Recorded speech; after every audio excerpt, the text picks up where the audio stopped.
Good evening, everyone. We're truly glad to have you back with us tonight. Hotels are supposed to be places of rest. But what if the room you check into hides a secret you were never meant to discover? Tonight's stories will take you deep inside the halls of terror.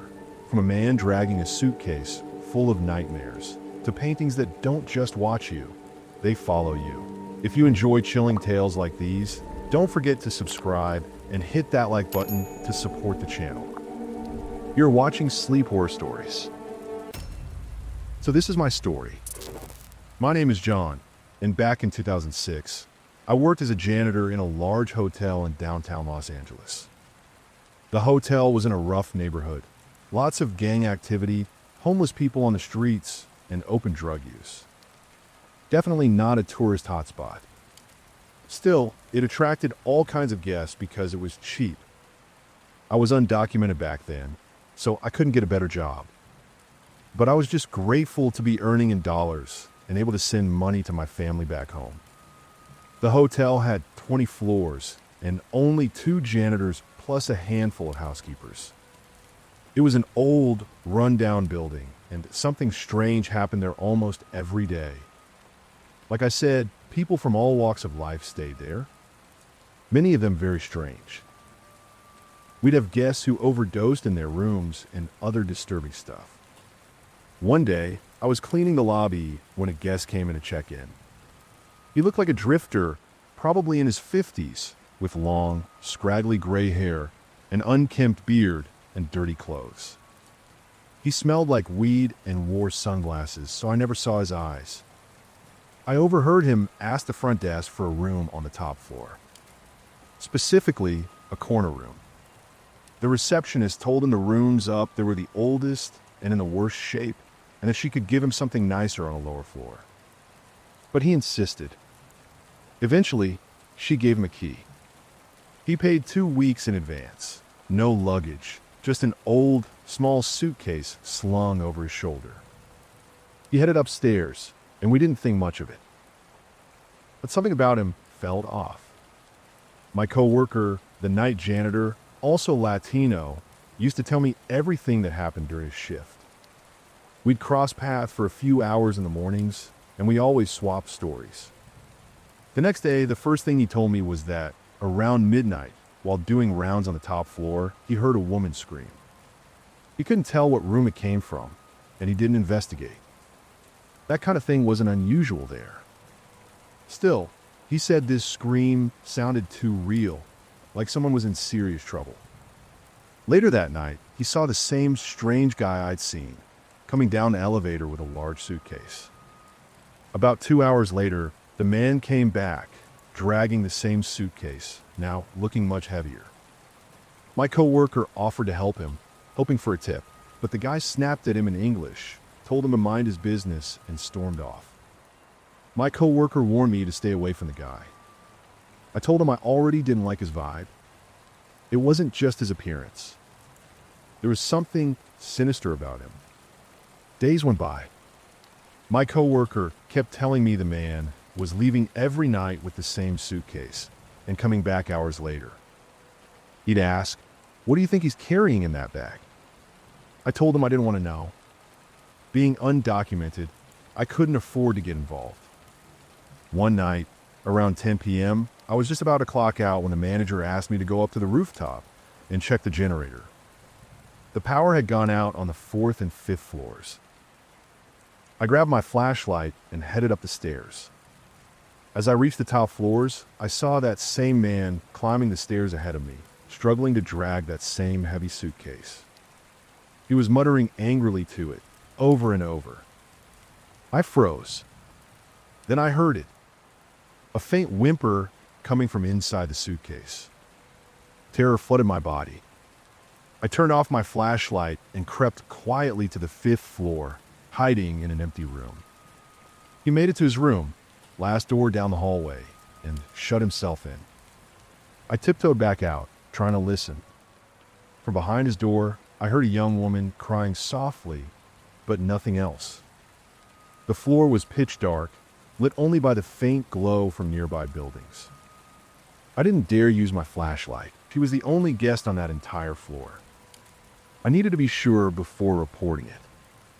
Just as I turned to leave, he was there, standing right by the stairwell door, staring at me. He asked, "What are you looking for?" Panicked, I lied and said I was checking the power and had left my tools upstairs. He asked why I wasn't heading to the roof then. I told him I'd forgotten something. He walked toward me and said, "Come on, I'll help you." I nodded, too scared to refuse. We walked together to the rooftop stairs, with him behind me the whole time. All I could think was, he's going to kill me. I wanted to cry, but I held it in. On the roof, he started messing with the breakers. I pretended to pay attention, but I was shaking. Then the power came back. He said, "All set." I thanked him and said I'd go tell the front desk everything was fixed. That's when he stared at me. And for the first time, I saw his eyes. Cold, piercing, like he could see inside me. He said, "No, you won't." My whole body went numb. Without thinking, I bolted. I ran to the stairs, hearing him chase behind me. I made it to the elevator, hit the button, and when the doors opened, he was gone. I ran straight to the lobby, breathless, and yelled at the receptionist to call the cops. They arrived fast. One officer spoke Spanish, so I explained everything. We went up to the guy's room and forced the door open. There she was, a young woman tied up on the floor, hands and feet bound, tape over her mouth. She'd been drugged to keep her quiet while he moved her in that suitcase. The police freed her and called an ambulance. Then they searched the room. Inside a drawer were a video camera, a pile of tapes, and several knives. But the man was gone. Minutes later, screams erupted outside. A crowd had gathered. Someone had jumped from the rooftop. It was him. They evacuated the building. I gave my statement. Days later, I saw the news. He had been making illegal snuff films and uploading them to the dark web. He had filmed 6 of them during his stay. 6 different victims. He used that corner room like a studio. No one ever heard anything because he drugged them first. I quit the next day. I'd rather go hungry than ever step foot in that cursed hotel again. And in case you're wondering, that hotel is still operating, as if nothing ever happened. My name is Andrea, and it happened a few years ago when I took a trip with my now husband to Orlando, Florida. We stayed at a 4-star hotel downtown. Everything seemed totally normal when we arrived. The place was clean, modern, and looked just like the pictures online. We were assigned room 607 on the 6th floor. We dropped off our bags and laid down for a bit. The flight had wiped us out. As soon as we stepped into the room, something felt off. All over the walls were these bizarre paintings. Strange figures with distorted faces, dark hats, and missing limbs. Honestly, they were creepy. I immediately felt uncomfortable. And even though my husband usually loves horror stuff, even he admitted the art was unsettling. We tried to remove them from the wall, but they were bolted in place. So we had no choice but to deal with it. After a few hours of resting and showering, we went out for dinner and walked around the area a bit. By the time we got back, it was dark out. We got into bed, turned off the lights, and that's when things got weird. In the dark, the eyes of those paintings glowed. It felt like shadows were watching us from every corner. I told my husband there was no way I'd be able to sleep like that. The whole room felt like a haunted house attraction. He told me it was fine, they were just paintings, and he was right there with me. Nothing was going to happen. Honestly, it was too late to ask for another room, and I felt embarrassed, so I just pulled the covers over my head and tried to fall asleep. About 2 hours later, I woke up suddenly. It was exactly 2 a.m. I checked my phone. I had heard whispering, voices, laughter very close by. I couldn't make out what they were saying. I thought maybe it was coming from the rooms next door. I woke up my husband and whispered, "Do you hear that?" He sat up and said, "Yeah, but that's coming from in here." My heart dropped. "What do you mean in here?" I asked. He said, "The voices, they're inside this room."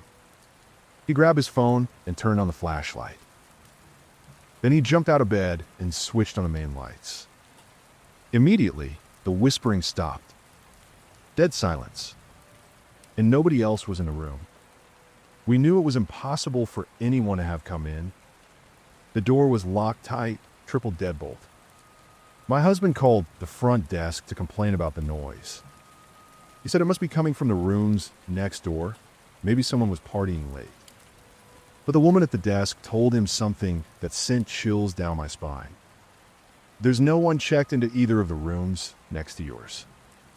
She offered to send up a bellhop to check things out. About 10 minutes later, there was a knock on our door. My husband opened it. The bellhop said he had checked the surrounding rooms. They were all empty. He thought maybe the noise was coming from the floor above and went to check. We thanked him and went back to bed. But just as I was dozing off again, the voices returned. Whispers. Sinister laughter. Only this time, I knew it for sure. They were coming from inside our room.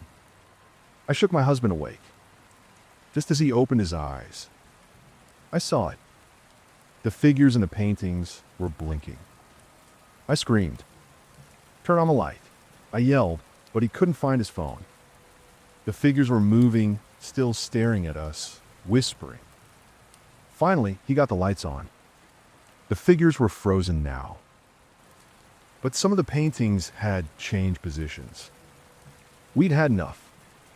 I called the front desk and demanded to be moved to another room. They relocated us to another floor. The rest of our trip went on without incident. But the moment we got home, I posted our experience on my Instagram stories. It went viral. Soon, dozens of other people came forward, sharing similar stories from that same exact room. Some said they felt their blankets being pulled off at night. Others swore something tugged at their hair. Thankfully, we never got that far. We got out in time.